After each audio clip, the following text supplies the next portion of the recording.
आपका स्वागत करती हूँ। मैं आज फिर से भारतीय काव्य शास्त्र के अंतर्गत काव्य के लक्षण एवं काव्य के हेतु की चर्चा करूँगी। तो हमारा आज का टॉपिक है काव्य हेतु। काव्य हेतु किसे कहते हैं? तो काव्य हेतु से आशय है हेतुर्ना कारणम, अर्थात हेतु कारण को कहते हैं। इसका मतलब हुआ कि कविता करने के लिए वह कौन सा कारण होता है, व्यक्ति के अंदर पाया जाता है, जिससे वह काव्य की रचना करता है। और काव्य हेतु प्रमुख 3 प्रकार के माने गए हैं। पहला है प्रतिभा, दूसरा है व्युत्पत्ति, तीसरा है अभ्यास। तो प्रतिभा को काव्य हेतु माना गया है। प्रतिभा से आशय है कि जैसे हर किसी व्यक्ति में कुछ ना कुछ ऐसी खास चीज़ें होती हैं जिसे देखकर लोग कह देते हैं गॉड गिफ्टेड हैं। जैसे कोई डांस बहुत अच्छा बचपन से ही करता है, प्रतिभा जन्मजात होती है, और वो क्या करता है कि बचपन से उसके अंदर ऐसी शक्ति होती है, प्रतिभा को शक्ति भी कहते हैं, कि वो बचपन से ही उसके अंदर वो लक्षण दिखाई देने लगते हैं। जैसे कोई बहुत अच्छा डांस करता है, बहुत अच्छा कोई गाना गाता है, कोई बहुत अच्छा एंकरिंग करता है, और ऐसे ही बहुत अच्छी ड्राइंग कर लेते हैं, या फिर वो जैसे इंजीनियर के गुण हुए तो वो उस चीज़ों को तोड़ फोड़ कर जोड़ लेते हैं। तो उसमें देख करके लोग कह नहीं देते हैं होनहार बिरवान के होत चीखने पाक, अर्थात जिस बच्चे के अंदर बचपन से ही कोई विशेष गुण दिखाई दे उसे ही प्रतिभा कहते हैं।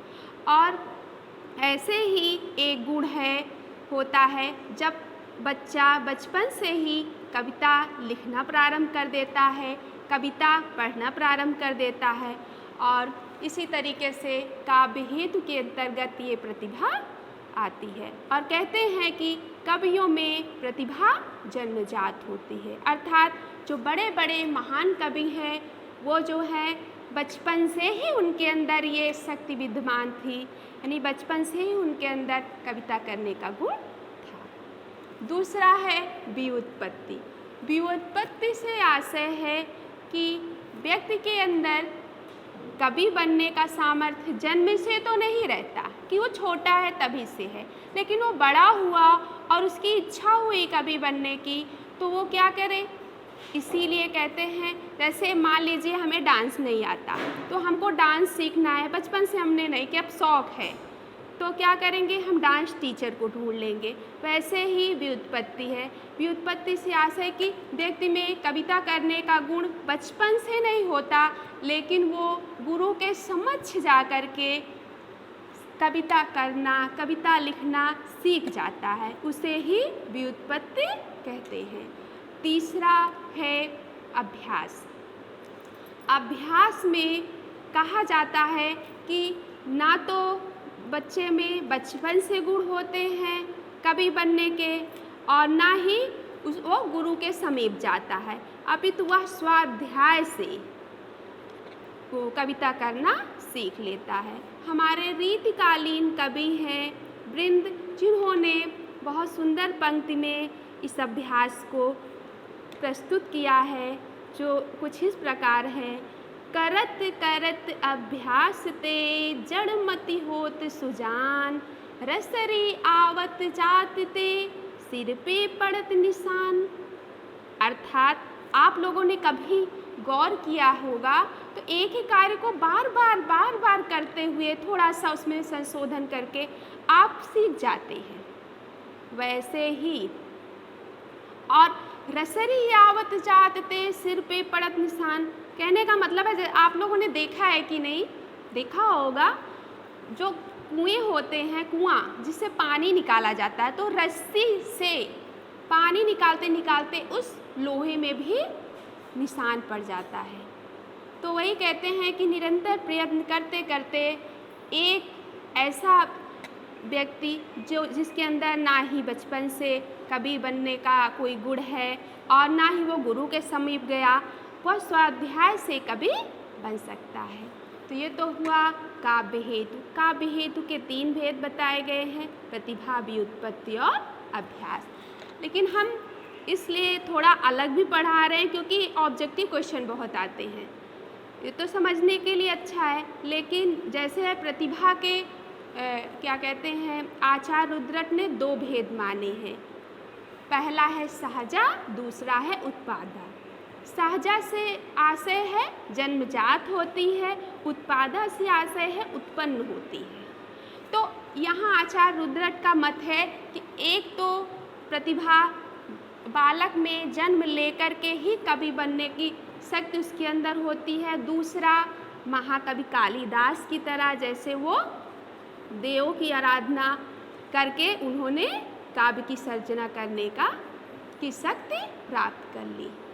उत्पादा यानी कि देवों की आराधना करने के पश्चात उनके अंदर कविता करने की योग्यता आ गई।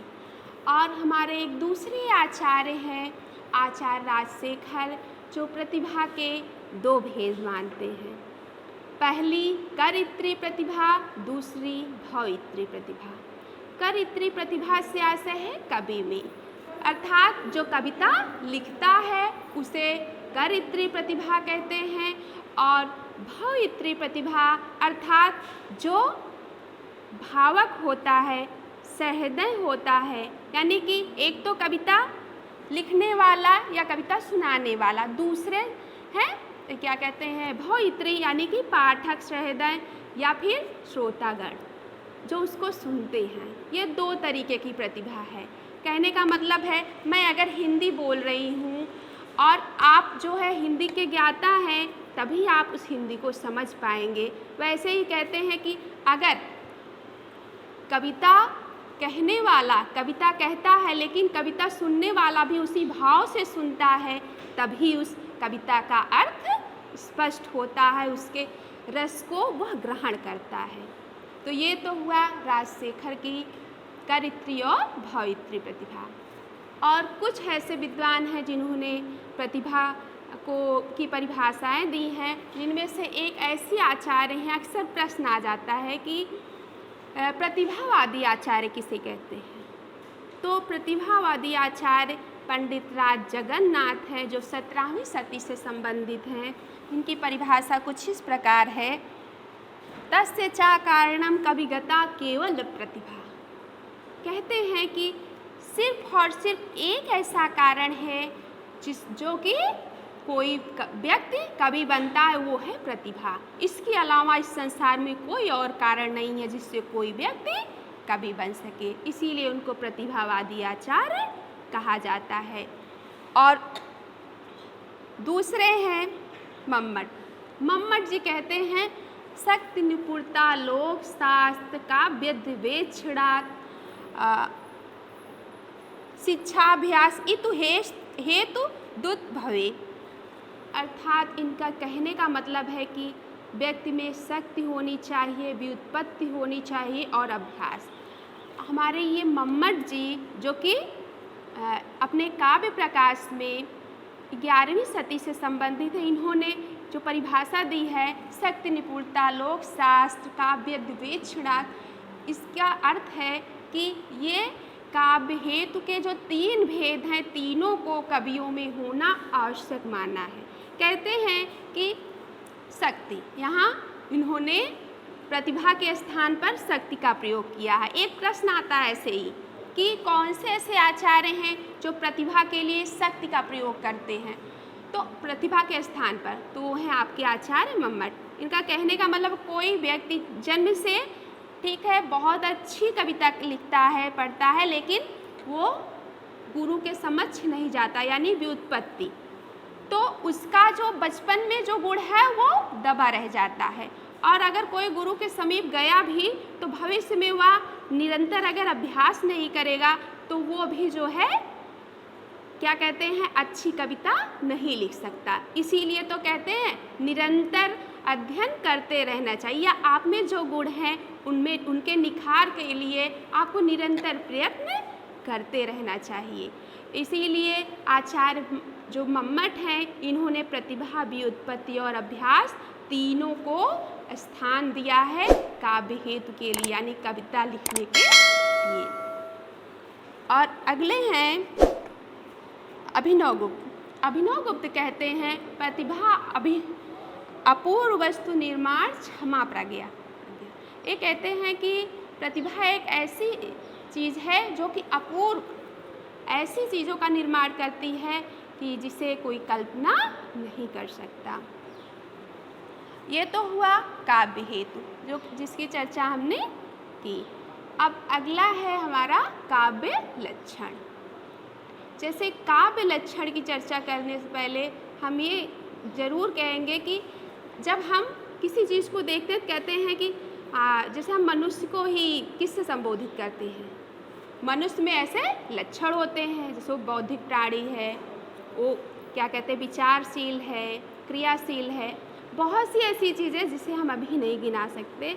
ऐसे ही काव्य में वह कौन सा लक्षण होना चाहिए जिसे हम अच्छी कविता कहेंगे। अर्थात कोई व्यक्ति कुछ लिख दिया तो उसको हम कविता कहेंगे या नहीं कहेंगे कि ये कविता है या फिर ऐसे ही एक लेख है, कविता नहीं। इसका एक मानक सभी विद्वानों ने मिलकर के प्रस्तुत किया है, जिसमें प्रमुख हैं भारतीय आचार्यों में भामा है, जिन्होंने लिखा है शब्दार्थो संहितो काव्यम। इनके कहने का मतलब है शब्द और अर्थ के सहित भाव को काव्य कहते हैं।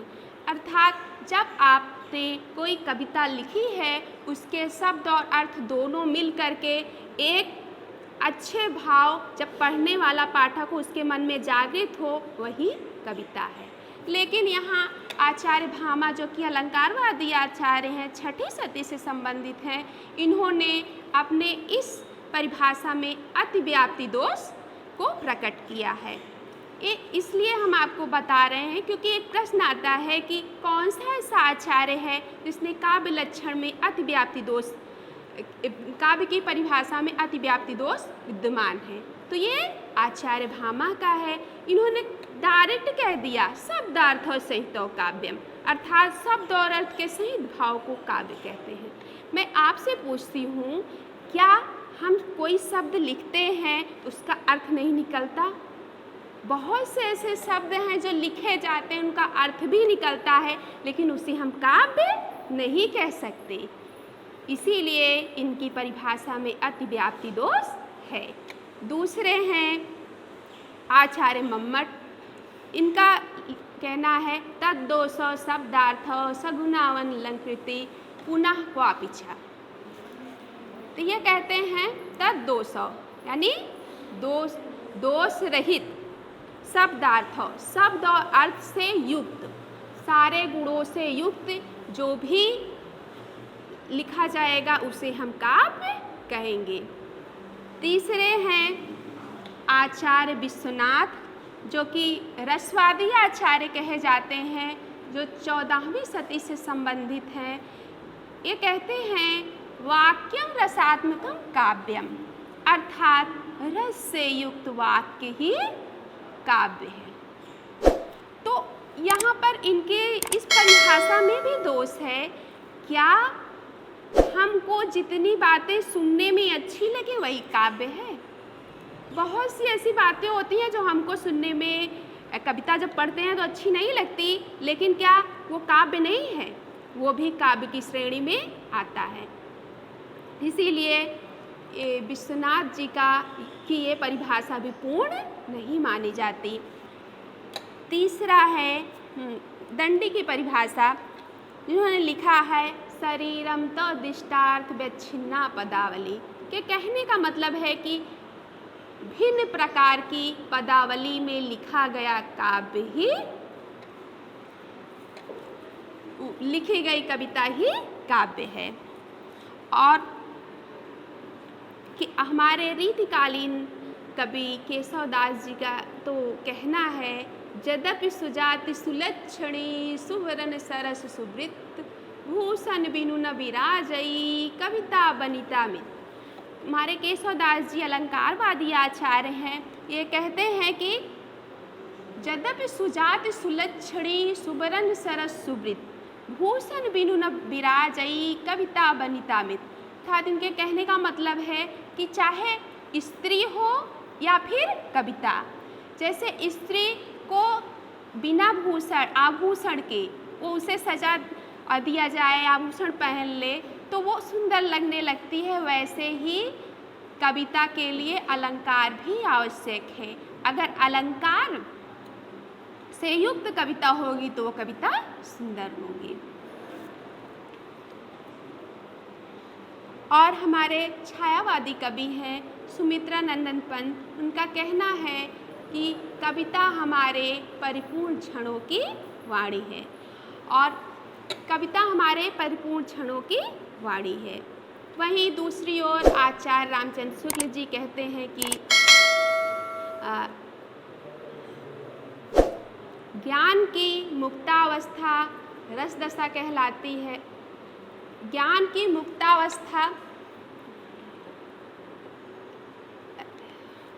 और अगले हमारे आचार्य हैं जो कि कुंतक जी, उनका कहना है वक्रोक्ति काव्य जीवितम।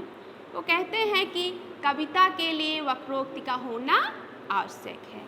तो ये तो हुआ हमारा काव्य लक्षण।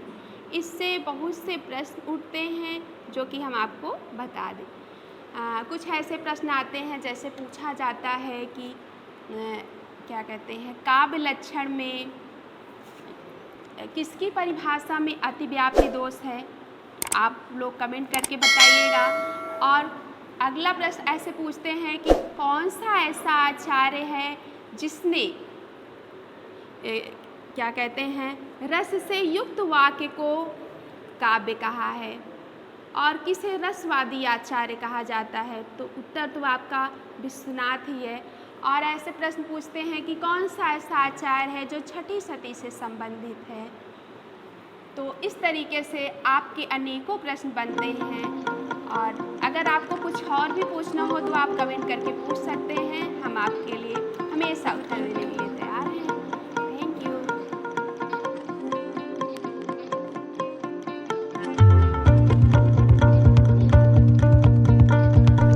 इस वीडियो को अपने दोस्तों के साथ ज़रूर शेयर कीजिए। अगर इस टॉपिक पर आपके कोई भी क्वेश्चन है तो नीचे कमेंट करके पूछिए, हम उत्तर देने का प्रयास करेंगे। और अगर आपने अभी तक हमारे चैनल को सब्सक्राइब नहीं किया है तो तुरंत सब्सक्राइब करिए, साथ ही बेल आइकन पर क्लिक करें ताकि आगे आने वाले सभी वीडियो आप तक पहुंचते रहें और आप हमसे यूं ही जुड़ें।